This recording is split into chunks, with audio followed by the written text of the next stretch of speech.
Sa madilim na kalangitan, naroon ang maliwanag na buwan. Kakaiba ang taglay nitong ganda. At hindi natin yun pwedeng ikaila. Pero sa likod nito, may parteng nananatiling anino. Hindi ito perpekto. Dumaan sa mahabang proseso. Hindi pantay at patag. Maraming punit at basag. Walang atmosfera. May matinding temperatura. Ngunit gayon paman, pinili itong samahan ng mga tala sa kalangitan, nagsisilbing tanglaw sa gitna ng kawalan, tinitingala ng mga tao, pinipilit abutin, sinusubukang akyatin, at kinukuhanan ng litrato. Doon ko nakita ang aking sarili, kung sino talaga ako at kung gaano ako kahalaga.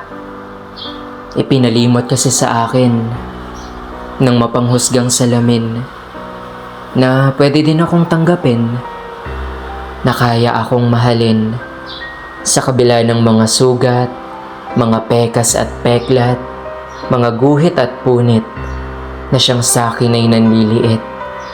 Hindi perpektong itsura, hindi pantay na figura, mga kakulangan at kapansanan sa katawan ang nagdulot sa akin ng takot para humarap sa lipunan at ikubli ang sarili sa isang sulok para hindi mahusgahan. Mahirap lumaki sa tukso.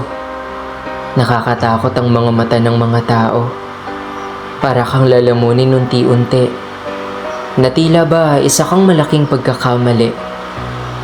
Pero gaya ng buwan, sa kabila ng mga kapintasan, natutunan kong tanggapin kung sino talaga ako at sinimulan ko tong piliin hanggang sa natagpuan kong mahalin.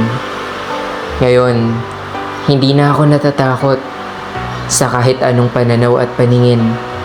Itaas ang nakayukong ulo at ilabas ang natatanging talento.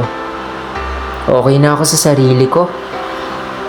Ikaw, kilala mo na ba ang sarili mo? Tanggap mo na ba kung sino ka? Kung hindi pa, tignan mo ang buwan. Hindi ito natatakot gumitna sa kalangitan. Sa kabila ng mga kapintasan, higit itong maganda kanino man.